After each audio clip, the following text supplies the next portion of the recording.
Welcome everybody to Bowling. As you can see, I'm not in the studio today. This is the house. This is southeastern Florida, so we're pretty safe. We're going to get a lot of wind, maybe 50-mile-an-hour winds tonight. But really think about the people in Tampa. We couldn't get to the studio. Want to send people home, make sure that they weren't in harm's way in West Palm Beach. Tampa is going to take a direct hit. We're going to talk about that a little bit later in the show, but wanted to make sure that you were informed on all the things that happened overnight and this morning. So that's why we're going to do it from here. I hope you're okay with it. And also remember, keep the voicemails coming. The voicemails are absolutely amazing. Remember, tell us where you are, what your first name is, where you're coming from. Just let us know what you like, what you don't like, what pisses you off about Congress or about Kamala Harris or even Trump, whatever. We love to hear and we want to hear from you. I won't have voicemails in the show today, but once we're back in studio, we'll do that again. That number is 888-601-0032. It's toll free. I don't use it for anything other than hearing what you want to hear about the show. I don't sell it. It's not a marketing tool. It's literally just you talking to me and me bringing what you want to hear to the screen. The show is growing incredibly. We love it. YouTube, Rumble, podcasting on Apple and Spotify, really, really jumping very quickly. So jump on board, get involved. This is going to be a big monster show. Going forward today, we're going to just do what we have to do to make sure you stay informed. We got a lot of Kamala Harris coming up in just a minute. So here we go. Sit tight. Bowling. Here we go. Well, yesterday, Kamala Harris went on her tour of home field advantage lefty liberal sites, and she started off ABC yesterday morning, The View, and of course got a bunch of softballs, which we highlighted yesterday. Joke. Was asked, what would you do differently? Again, she couldn't answer that, fumbled it. Then she went on Howard Stern, more softballs. Howard has become a lefty liberal moron, once cool, but no longer interesting even, nor funny, hates Trump. And then last night she went on Stephen Colbert, and I just want you to hear what she had to say. Colbert tried to bail her out of that terrible interview she had with 60 Minutes, where she said she wouldn't do anything differently if she were president than she did with Joe Biden. Take a listen to it right here. Voters really want this to be a change election, and that they tend to break for you in terms of thinking about change. You are a member of the president administration. Under a Harris administration, what would the major changes be, and what would stay the same? Sure. Well, I mean, I'm obviously not Joe Biden. I know. So that would be one change in terms of. Ooh. But also, Wow. I think it's important Brilliant. to say with 28 days to go, I'm not Donald Trump. Wow. Okay. Sure. Liberal crowd. Significance of what this Significance of time. of leadership looks like, were I to be elected president, it is about. Frankly, I love the American people. I believe in our country. I love. What would you do differently? The question. Nature to be an ambitious people. We have aspirations. We have dreams. We are. We have incredible work ethic. You do differently what? I just believe that we can create and build upon the success we've achieved in a way that we continue to grow opportunity. Have enough of that word salad garbage. Again, try to get bailed out. Colbert handing her a life vest, and she drowns with it once again. Folks, it's getting crazy out there. I don't know. 7 days left. This is getting bad. And she's bad. I got more. Okay, here's something very interesting that happened. Yesterday we talked about, or maybe it was the day before, we talked about how 60 Minutes, that host, the journalist, really held her feet to the fire. It's fantastic. Asked her 3 separate times about what she would do differently. She never answered that question. We saw that online. We saw it originally on 60 Minutes as well, but apparently CBS had a problem with her. Maybe Kamala Harris campaign had a problem, and they did something really, really disgusting, really underhanded, really violating every journalism standard. The reason why the journalism is in the Constitution, because it's so important to hold important, influential people's feet to the fire by journalists. If you're not going to do that, if you're going to be shills for them, then you violated the Constitution. You violated your oath to be journalists. CBS. Look what they did, though. They edited, and again, we'll end Wokeness Online, found this, and I think it's fantastic. Take a listen and be very careful. Here's the original answer that once aired, and here's how they cleaned it up. That's now, if you go to the website, this is how she answers. So we'll play them back to back, and wow, your mind's gonna be blown. Listen. But it seems that Prime Minister Netanyahu is not listening. Well, Bill, the work that we have done has resulted in a number of movements in that region by Israel that were very much prompted by or a result of many things, including our advocacy for what needs to happen in the region. But it seems that Prime Minister Netanyahu is not listening. We're not going to stop pursuing what is necessary for the United States to be clear about where we stand on the need for this war to end. That is absolutely insane. That's just nuts. They cleaned up a word salad, made it into something completely different. This is ridiculous. This is 26 days left till the election. It's got to stop. Journalists have to stop pushing for Kamala Harris to be the next president. Just be fair, CBS. Just be freaking fair. Well, again, back to the Colbert interview. Let's call it an interview. I don't know what it was, a love fest. I won't use the word I really want to say because it would be condescending to Kamala, especially her history with Willie Brown. However, I will tell you, this whole idea of having a beer with Kamala was a joke. It's a joke.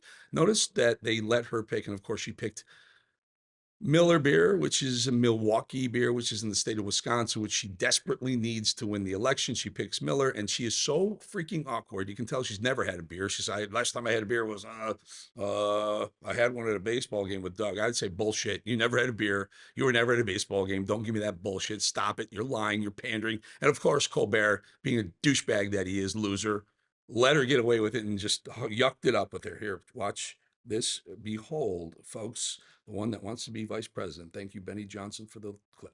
One of the old saws is they just want somebody they can have a beer with. So would you like to have a beer with me so I can tell people what that's like? Okay. This was, now we asked ahead of time because I can't just be giving a drink to the vice president of the United States without asking. You asked for Miller High Life. You asked for Miller High Life. I'm just curious. Okay, the last time I had beer was at a baseball game with Doug. Okay, cheers. Cheers. There you go.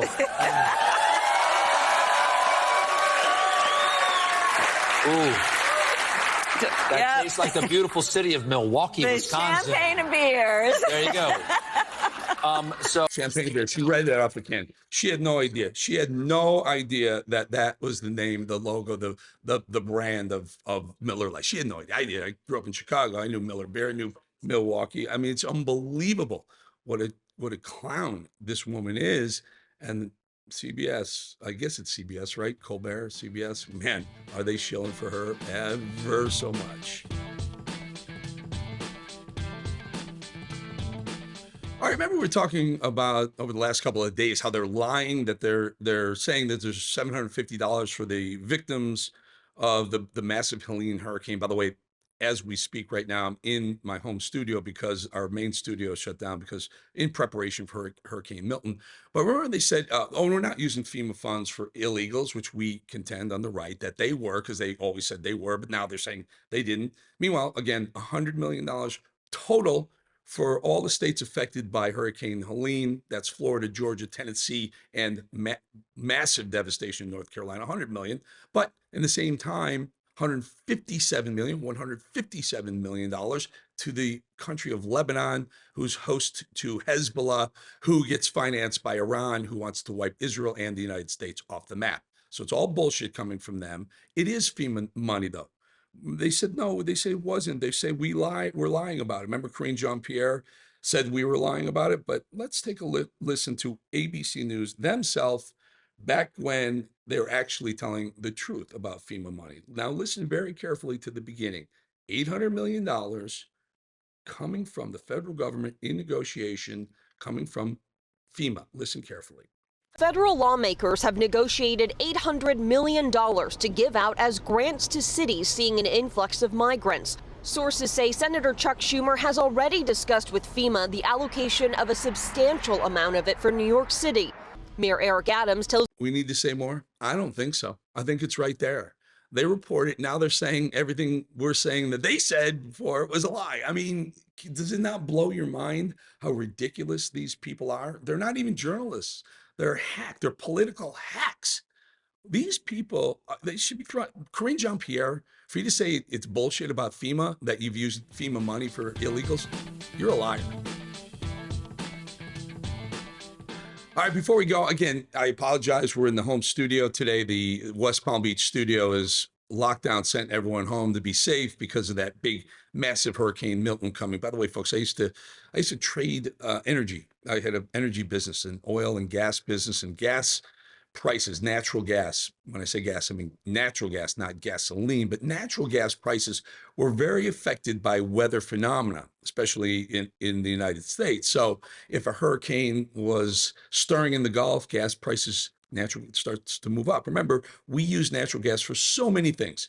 We use natural gas to generate power, electricity. We use natural gas to heat and cool homes and businesses. Natural gas is literally the second most important fuel to the American economy next to crude oil. So natural gas is very important. So a storm starts twirling in the Lesser Antilles, and it starts moving into the Caribbean, and you really want to see where the path is. And if it's going to go up the East Coast of America, that tends to not really affect gas prices that much. If it does toggle westward into the Gulf of Mexico, there's a lot of rigs, a lot of gas rigs in there. They produce a lot of gas in the ocean, in the Gulf of Mexico. So sometimes those rigs have to evacuate. They have to pull people off the rigs. They got to shut down the gas production, and then gas prices start to go up. I was trading gas when Hurricane Katrina hit, and I'll never forget, it was a Friday. We were all looking, and every model, every single of those spaghetti models had Hurricane Katrina going up the East Coast, all of them on the outer eastern seaboard of the United States. And Saturday, at some point, it toggled west. No one saw it coming. It toggled west, headed right for the Gulf of Mexico. And then, as you know, it couldn't have been worse. It didn't just go up the Gulf and kind of hug the state of Florida. It went up into the Gulf of Mexico and did a T-bone right at Louisiana. Now, we produce a gazillion BTUs of gas in the offshore Louisiana. In fact, our main hub is called the Loop, the Louisiana Offshore Oil Platform. So a lot of the oil platform, the gas and oil gets from that produced in the ocean, in the Gulf, gets unloaded at Louisiana, port of Louisiana, and then shipped around the country to refineries, et cetera. So it toggles west, Katrina does, and it just devastates the gas production, oil and gas production in the Gulf of Mexico. We woke up the next day on Monday morning, we saw the devastation, but gas prices and oil prices, it just screamed higher. My point is this, I don't think I've ever seen a tornado storm this size. I certainly have never seen one this size, certainly category 5, 165 miles per hour at one point, start in the Gulf of Mexico. And here's the problem. It's starting in the Gulf of Mexico, and it's going to rip right through the Gulf and hit T-bone the state of Florida on the side. Let's do it this way. So it's going to come through the Gulf and T-bone at Tampa, likely this way. And this is more devastating. When a storm rolls up along the coast, it tends to do a lot of damage, especially front end of the storm where a lot of rain happens. But to T-bone into the state and at Port Tampa is going to be devastating. My point is really, really take this one seriously, folks, and think about what's going to happen post this hurricane, Milton, because it's going to do damage like you've never seen before. And it should be interesting to see the federal response. If they say they don't have money from FEMA and they say they haven't been spending it on illegals, you now know they are lying. Sorry for the truncated, sorry for the background. Listen, let's get it done. We want to keep you informed.